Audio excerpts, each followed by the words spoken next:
እንግዲህ የስነበረች የሚለው በዝርዝር ማስረዳት ባያስፈልግም ብዙ አዲስ ትውልድ ስላለ በአገራችን 25 ዓመት 30 ዓመት እድሜ ያለው ወጣት አሁን ከደርግ ውድቀት በኋላ ነው ኢትዮጵያን የሚያውቃት። ስለዚህ ከዛ ፊት የነበረው ነገር ምን ስለሆነ ነው ወደዚህ የመጣ ነው እንዴት የመጣ ነው የሚል ማነጻጸር ዋናው መመዘኛችን ካለፈው ጋር ማነጻጸር አይሆንም። ወደፊት መሆን ከሚገባው ጋር ነው የምናነጻጸረው። ግን ከየት ተነስተን የት ደረስን ማስቀመጡ ጥሩ ነው የሚመስለኝ። ዋናው ቁልፍ ችግር የነበረው ኢትዮጵያ ውስጥ የዲሞክራሲ እጦት ነው። ምን ማለት ነው? የአድሎ ስርዓት ነው የነበረው። የህዝቦች ማንነት የብሔሮች ብሔረሰቦች ማንነት የማይቀበል እኩልነት የማይቀበል የእምነቶች እኩልነት የማይቀበል የጾታዎች እኩልነት የማይቀበል በአጠቃላይ የሰዎች እኩልነት የማይቀበል የማያከብር የዲሞክራሲያዊ ስርዓት ነበር። አንድ ሁለተኛ ስልጣን በማዕከል ያከማቸ ሁሉ ነገር ከአንድ ማዕከል ከአዲስ አበባ ከማዕከላዊ መንግስት የሚወሰንበት የወረዳ አስተዳደር ሽመት ሳይቀር እያንዳንዷ የወረዳ ባጀት ሳትቀር እያንዳንዷ የአካባቢ ጉዳይ ሳትቀር በማዕከላዊ መንግስት የምትወሰንበት በጣም የተማከለ ስለዚህ ለህዝቦች ለአካባቢዎች ምንም የአካባቢ ተነሳሽነትና ነጻነት የማይሰጥ ነበር። ሁሉም ልዩነቶች በኃይል በጫና የሚፈቱበት ልዩነት በሰለጠነ መንገድ በሰላማዊና ዲሞክራሲያዊ መንገድ የማይስተናገድበት ስለዚህ በአጠቃላይ የብሔር ብሔረሰብ ብዝሃነት ይሁን የእምነት ብዝሃነት የፖለቲካዊ አመለካከት ልዩነት ሶስቱ የጾታ ልዩነትን ጭምር ማስተናገድ የማይችል ይሄን እንደ ኃጢያት እንደ ወንጀል የሚቆጥር እንደ አደጋ እንደ ስጋት የሚያይ ስርዓትና መንግስት ነው የነበረው። ይሄ ወደ ጦርነት ወደ መበታተንና የትርምስ ሁኔታ አመራን። በዚህ ምክንያትና ከዚህ በተያያዘ ደግሞ ኢኮኖሚያችን ለድቀት ለኋላ ቀርነት ለስደትና ለተደጋጋሚ ድርቅ ተዳረገ። ይሄ ነው የነበረው ሁኔታ። አሁን ይሄን መቀየር ግድ ነበር። ይሄን ለመቀየር የኢትዮጵያ ህዝቦች ሁሉም በየአካባቢያቸው በመሰላቸው መንገድ ታገሉ። በኢህአደግ የተደራጀም ከኢህአደግ ውጭ በየመሰለው መንገድ የታገለም መላው የኢትዮጵያ ህዝብ ሁሉም ብሔር ብሔረሰቦች የየራሳቸውን ድርሻ የተጫወቱበት ድል ስኬት መጣ። ዲሞክራሲያዊ ስርዓት ተመሰረተ። ስለዚህ በጋራ ታግለው በጋራ ደግሞ ተስማምተው የመሰረቱት ስርዓት ህገ መንግስት ነው ያለነው። ሀገር ትበተናለች ተብሎ ስጋት የነበረበት ሁኔታ ነው የነበረው ከ25 ዓመት በፊት እንደ ዩጎዝላቪያ እንደ ላይቤሪያ እንደ ሶማሊያ አልተበተነችም። ያልተበተነችው በአጋጣሚ አይደለም። እንዳትበተን የሚያደርግ ስር ነቀል የፖሊሲ ያስተሳሰብ የስርዓት ለውጥ ስለመጣ ነው። ህገ መንግስቱ ይሄን የሚያንጸባርቅ ነው። እንዴት ህገ መንግስቱ እነኚህ አሁን ያልኳቸውን ሁሉንም ችግሮች የሚያስተናግድ ሆኖ ተቀረጸ። ከህገ መንግስቱ በፊትም የሽግግር መንግስቱ ሁሉንም ተቃዋሚዎች ሁሉም የፖለቲካ ልዩነት ያላቸው ኃይሎች አንድ ላይ የመሰረቱት የሽግግር መንግስት መሰረተ።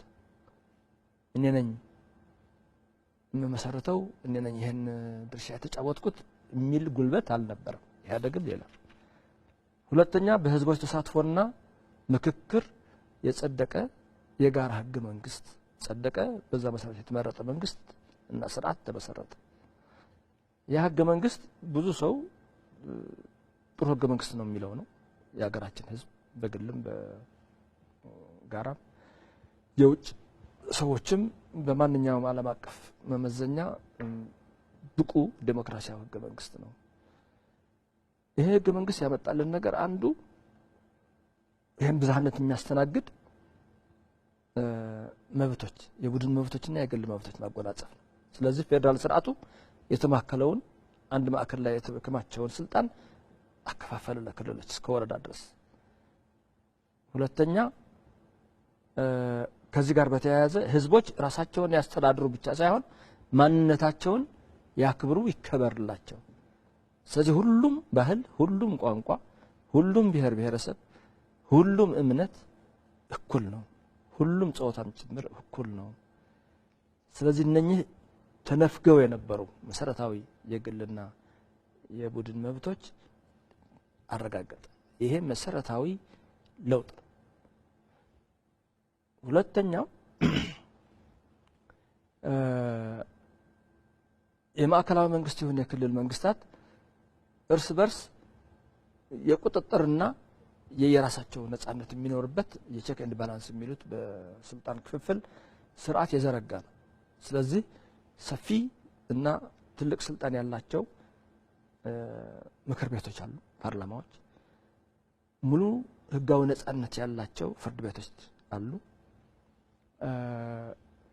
በህግና በህገ መንግስቱ የሚገዙ የሚመሩ በፖሊስ የሚመራ አስፈጻሚ አካል አለ። ስለዚህ ህገ መንግስቱ ላይ ችግር የለም። አፈጻጸሙ ላይ ሊነሱ የሚችሉ ነገሮች ሊነሱ ይችላሉ። ግን ሁሉንም ነገሮች አሟልቶ የተነሳ ህገ መንግስት ነው። የሰለጠኑት ሀገሮች አሜሪካም፣ አውሮፓም፣ ካናዳም እንደዚህ አይነት የተሟላ ህገ መንግስት ላይ ለመድረስ እንደዚህ አይነት ሁሉንም መብቶች ያቀፈ ስርዓትና ፖለቲካው ስርዓትና ህገ መንግስት ለመገንባት 100 ዓመትና ከ100 ዓመት በላይ ነው የወሰደባቸው። ሲጀምሩ ወይ የጥቁሮች መብት አይሰጡም፣ ወይ የሴቶች መብት አይሰጡም፣ ወይ የእምነት እኩልነት አይቀበሉም፣ ወይ የተማከለ መንግስት ነው።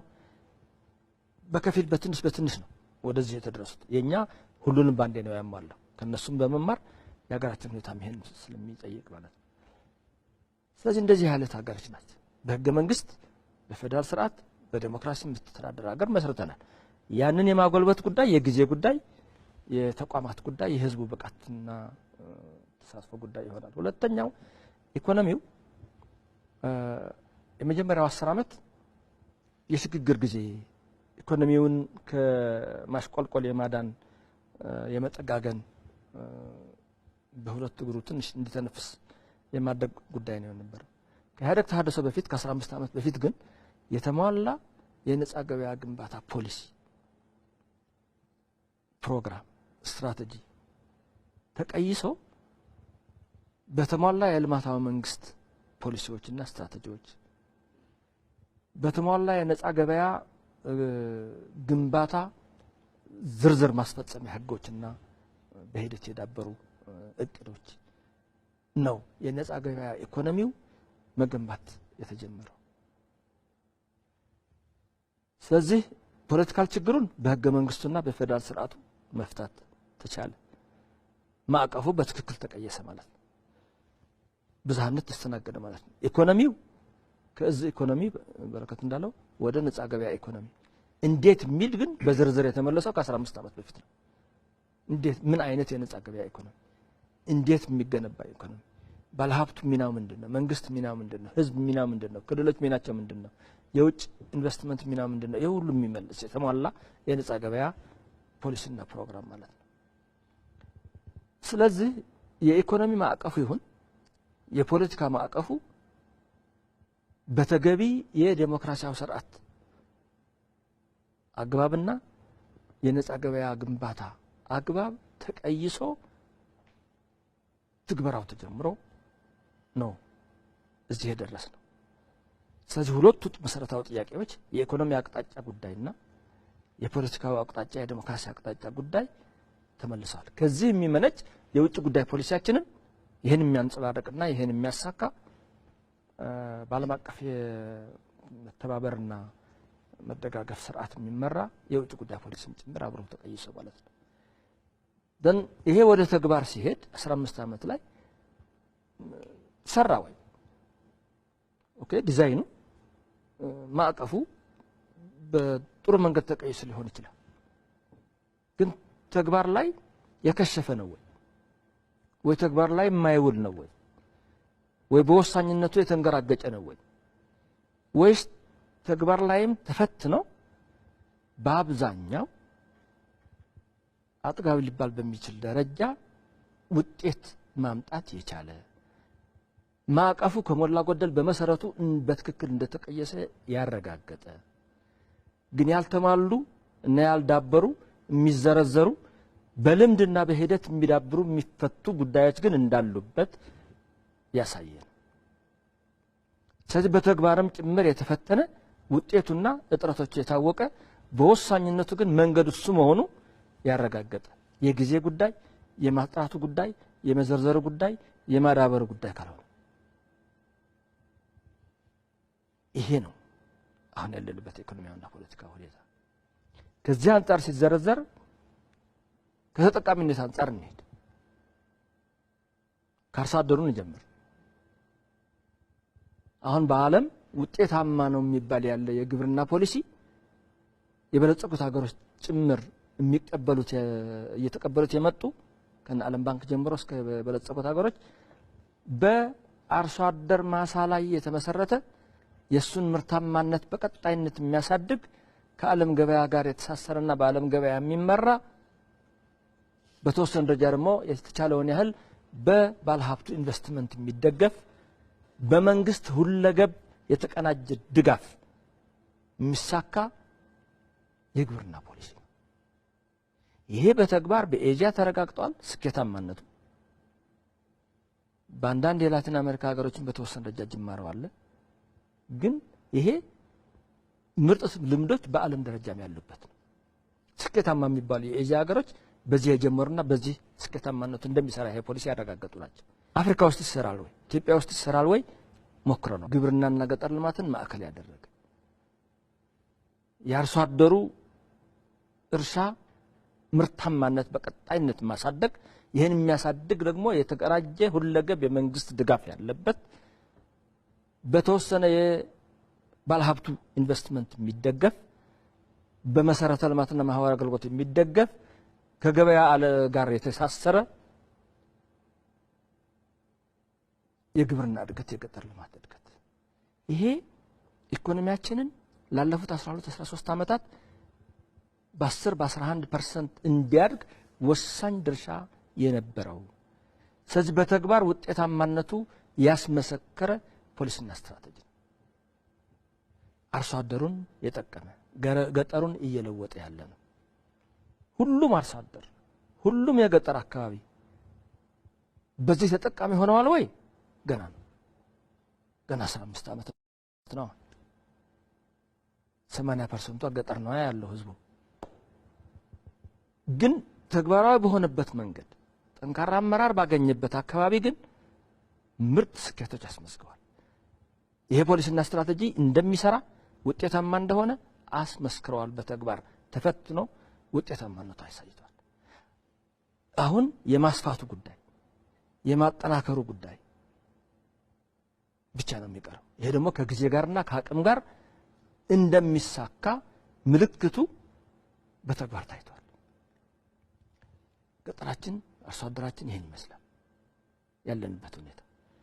አሁንም ግን ምርታማነታቸው ዝቅተኛ የሆነ አልፎ አልፎም በድርቅ የሚጠቁ ሌሎች ችግሮች ያሉባቸው መሰረተ ልማትም አንዳንዴ ያጠራቸው ደግሞ አሉ። የጊዜ ጉዳይ ነው እንጂ ይደርሳል። መፍትሄው ተይዟል። እዛ የማድረሱ ጉዳይ ነው። ከተማው ባለሀብቱ በተመሳሳይ መንገድ ይሄ ባለሀብቱንም የሚያበለጽግ የሚደግፍ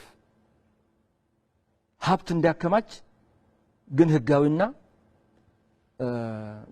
ምርታማ በሆነ መንገድ የሚደግፍ ነው። እዚህ ላይ ስኬትም አለ ጥረትም አለ። ጥረቱን በኋላ እንመጣበታለን። ግን ባለሀብት በተፈለገው ህጋዊ መንገድም የበለጸጋል፣ ባልተፈለገው ህጋዊ ባልሆነ መንገድና በሌላ መንገድም የበለጸጋል። ግን የባለሀብት አቅም ተፈጥሯል። አላግባብ የተፈጠረም ካለ ወደ ልማታዊ ወደ ህጋዊ መንገድ ማዞር የሚቻልበት እድሉ አለ። ስለዚህ ባለሀብትን የደፈቀ አይደለም። ግን ልማታዊ ባለሀብቱ በህግና በውድድር የሚሰራው ምርታማው ባለሀብቱ ይበልጥ እንዲጎለብት ውጤታማ እንዲሆን ተወዳዳሪ እንዲሆን የበላይነት እንዲኖረው ማድረግ ላይ የሚያጥሩ ነገሮች አሉ፣ ውስንነቶች። መንገዱ ግን መንግስት የሚደግፈው በውድድር በዓለም ገበያ የሚሳተፍ ምርታማ ልማታዊ ባለሀብት መፍጠር የሚል ፖሊሲ ግን መስራት ጀምሯል። ከነችግሩ ቢሆን የከተማው ዝቅተኛ ገቢ ያለውስ ሌላው ምሁሩና ወጣቱስ ትምህርት ተስፋፍተዋል። ስለዚህ ምሁራን እንዲፈጠሩ ብቻ ሳይሆን ምሁራን ከተፈጠሩ በኋላ ተጠቃሚ የሚሆንበት ክህሎት ይዘው አቅም ይዘው የዲሞክራሲ መብት ነጻነት አግኝተው የሐሳብ ነጻነትም ጭምር ታክሎበት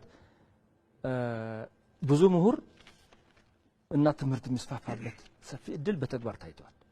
የትምህርት ስኬታችን ምርጥ ከሚባሉ በአፍሪካ ደረጃ ብቻ ሳይሆን በሁሉም ታዳጊ ሀገሮች መለኪያ ውጤታማ የትምህርት ስርዓት ዝርጋታ አሳይተናል። የጤናም እንደዚሁ፣ የገጠር ልማት መሰረተ ልማትም እንደዚሁ። ከተማ ያለው ወጣት እና ሌላው ሴቶች ወጣትና ሴቶች የሚጠቀሙበት የከተማ ፓኬጅ ደግሞ ፕሮግራም ደግሞ ተሰርቷል። ምንድነው እሱ? እንደገጠሩ ይሄም የጊዜ ጉዳይ ነው እንጂ ወደ ሁሉም ወጣት አልደረሰም፣ ወደ ሁሉም ሴት አልደረሰም። አዎ ፍጥነቱ የተወሰነ ችግር አለበት። ግን አሜሪካና አውሮፓ ሳይቀር ስራ የሚፈጥሩና ድህነትን የሚቀርፉ መካከለኛ ገቢ ያለውን የህዝብ ቁጥር በከተሞች የሚያበራክቱ እነኚህ ጥቃቅንና አነስተኛ ተቋማት የምንላቸው ናቸው። ይሄ በዓለም የተረጋገጠ ነው። በኤዥያም ተረጋግጠዋል፣ በበለጸጉት ሀገሮችም ተረጋግጠዋል። እኛም የተከተልነው እሱን ነው። አንዳንዶች ሀገሮች ባለሀብቱንና የተወሰነ የገጠር ሰፋፊ እርሻን ብቻ ይዘው ነው ለማደግ የሞከሩት። ሌላውን ብዙሃን ወደ ኋላ አስቀርተው ትተው ማህበራዊ ቀውስና ኢኮኖሚያዊ ቀውስና ያጋጠማቸው። የኛ ፈጣን እድገት ግን ፍትሃዊ እድገት የገጠሩንም መላውን አርሶ አደር ይዞ የሚያድግ የከተማውንም ባለሀብቱን ብቻ ሳይሆን ወጣቱን፣ ሴቱን እና ተራውን ህዝብ ይዞ የሚያድግ አቅጣጫ ነው። ታዲያ አልደረሰንም እኮ የሚል የህብረተሰብ ክፍል ይኖራል። ዘገየ እኮ የሚል የህብረተሰብ ክፍል ይኖራል በገጠርም በከተማ። አዎ ለምን ዘገየ በዝርዝር በኋላ የምናየው ሆኖ ምን ችግር ፈጠረ በኋላ የምናየው ሆኖ ግን አቅጣጫው የያዝነው መንገድ ሀዲዱ ላይ ነን። ይሄ ነው መፍትሄው ወይስ ሌላ መሰረታዊ በመሰረቱ የተለየ መፍትሄ አለ? ባለሀብቱን የሚያበለጽግ ገጠሩንና ግብርናውን አርሶ አደሩን የሚያለማ የከተማውን ተራ ህዝብ የሚያለማና የሚጠቅም ሌላ የተሻለ አማራጭ ፖሊሲና ስርዓት ይኖራል ወይ ከዚህ? ወይስ ይሄን ማጠናከር፣ ማጥራት፣ ማዳበር ጉድለቶቹንና ድክመቶቹን እያረሙ ሙሉ የተሟላ የተጠናከረ ስርዓት ማድረግ ነው የሚቀረው? ሀዲዱ ላይ ነው ወይ? ውጤት ማየት ጀምረናል ወይ? ይሰራል ወይ ህገ መንግስቱ? ይሰራል ወይ ፖሊሲው? ይሄ ስርዓት ለህዝቦችና ለአገሪቱ ጥቅም ለድሃውና ለባለሀብቱ ሁሉንም የሚያስተናግድ ሁሉንም የሚጠቅም እንደየደረጃው ነው ወይስ ወደ ሌላ ቀውስ ወደ ሌላ የሀብት ክፍፍል ችግር ወደ ምናምን የሚያመራን ነው የሚል ነገር ተመልሶ ያደረ ነው። ዘርፈር ይሄ ገጽታችንንም ቀይሯል። የሀገራችንን ሰላም ማስከበር ችሏል። ምክንያቱም ትክክለኛ የፖለቲካ አቅጣጫና የኢኮኖሚ ልማት አቅጣጫ ስለተቀየሰ ነው ገጽታችንም የተሻሻለው፣ ሰላማችንም ሊረጋገጥ ይቻላል። በህዝቡ ወሳኝ ሚና በመንግስት አመራር በኢህአደግ አመራር እዚህ ላይ ነው ያለ ነው የሚመስለው።